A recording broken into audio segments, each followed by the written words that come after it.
The ultimate offensive global lie revealed. Most people die at 25 and aren't buried until they're 75. You think your problem is that you don't have enough time. You believe that if you could just squeeze 2 more hours out of your day, you'd finally launch that business, write that book, or find your peace. But that is a seductive, cowardly lie. Your problem isn't a lack of time, it is a bankruptcy of presence. You are currently participating in a global ritual of performative busyness. You have been conditioned by a Western industrial machine to believe that if you aren't doing, you aren't being. We have become a civilization of human doings rather than human beings. The book, Mind Management, Not Time Management by David Kadavy provides a practical review of philosophy, illustrating how shifting from scheduling time to managing mental energy can transform your creative output. Now, before we descend further into the depths of David Kadavy's philosophy, take a second to please hit the subscribe button, like and share this with the one person in your life who is currently burning out on the treadmill, because growth is a solo mission, but mastery is a collective revolution. If you have done that, welcome to our circle. Now, let's tighten the grip. In this breakdown, we are flipping the global script. We are going to stop hoarding efficient minutes like they're some kind of currency and start building an army of mental states that work harder than your calendar ever could. It is time to fire yourself as the laborer who watches the clock and hire yourself as the architect of the moment. We treat our lives like a luggage rack, trying to cram as much as possible into the overhead compartment before the plane takes off.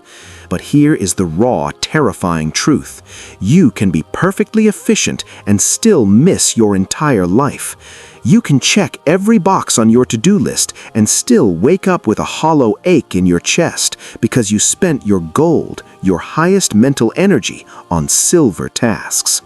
You gave your genius to emails, and you gave your exhaustion to your dreams. David Kadavy's Mind Management, Not Time Management reveals that time is a flat, dead resource, but your mind is a living fire. If you don't learn to manage the flame, you will spend your final days wondering where the light went. Lesson 1. The physics of the inner state. The death of the static hour. The first wall we must tear down is the American and global obsession with the hourly unit. We have been lied to, told that 10 a.m. is identical to 10 p.m. Biologically, this is a hallucination. Your brain is a chemical ocean. At 8 a.m., your cortisol and dopamine levels are peaking, creating a high-voltage window. By 2 p.m., you're in a postprandial dip. Your state has shifted from generator to administrator. If you try to force a generator into an administrator window, you are running a marathon through a swamp. In physics, time equals distance divided by speed, but in genius, impact equals state times intensity. An hour in a low dopamine state results in friction and mediocrity. An hour in flow is worth weeks of grind. Philosophically, this echoes the Stoic principle of internal governance. You cannot control the clock, but you must command the frequency of your focus. Lesson 2. The architecture of the passive simmer. The wisdom of the subconscious harvest. In our hyper-accelerated world, we have forgotten how to wait. We see waiting as a waste of time, but in the architecture of the mind, waiting is the work. The most complex problems are never solved by the conscious mind. They are solved by the diffuse mode, the background processing that occurs when you aren't focused. You must master the open loop. In the US tech sector, the concept of sprints is failing because it doesn't allow for incubation. Plant the problem, then walk away. This is why Darwin and Steve Jobs were obsessive walkers. The walk wasn't exercise, it was a subconscious simmer. By managing your mind, you realize that your off hours are your most productive, provided you fed the mind the right input earlier. As the Taoists suggest with Wu Wei, true power comes from action through non-action. Notification is a micro-theft. We are enduring a global crisis of fragmented presence. When you check a quick text while working on your life's work, you aren't just losing 10 seconds. You are leaving attention residue that takes 23 minutes to clear. You must build a cognitive fortress. In modern America, open offices are cathedrals of distraction. To manage your mind, you must create a sacred space where the world cannot reach you. Philosophically, this is about purity. You cannot produce a diamond of an idea if your mind is a trash compactor of 500 different notifications. Growth requires the courage to be unreachable. If the world can always find you, you will never find yourself. Lesson 4. Input is the enemy of insight.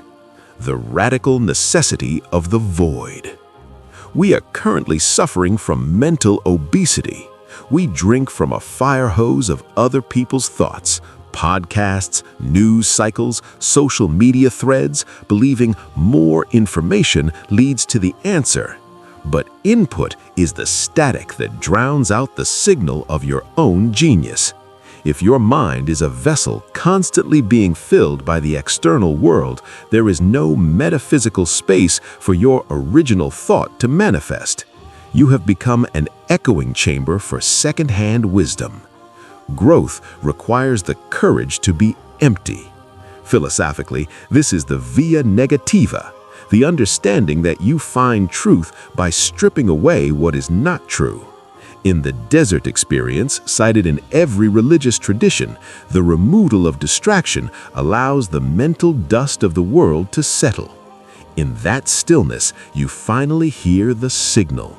You realize that 90% of your obsession with time management was a way of avoiding the terrifying silence of your own potential. We manage minutes because we are afraid to face our souls. The reckoning. The architect of the moment. Time is a relentless one-way river ending in the sea of eternity. You cannot save it, store it, or negotiate for 5 more minutes. But while you cannot control the quantity of your time, you are the absolute architect of the quality of the mind that experiences it. 1 hour of shallow fragmentation is a waste of a miracle. 1 hour of deep presence is a lifetime. To manage your mind is to reclaim your ontological sovereignty. It is to stop being a user of time and start being the author of your existence. When you stop managing minutes and start managing your internal state, the frantic grind evaporates. In its place comes the deep, silent flow of the masters. Which mental state are you in at this exact second? Are you a generator, full of fire, a polisher, ready to refine, or fallow, needing the void? If you identify it now, we can stop the time leak and decide exactly what your next move should be. Would you like me to help you map your next 24 hours based on these mental states rather than a traditional clock? Mind management, not time management. How to actually get things done.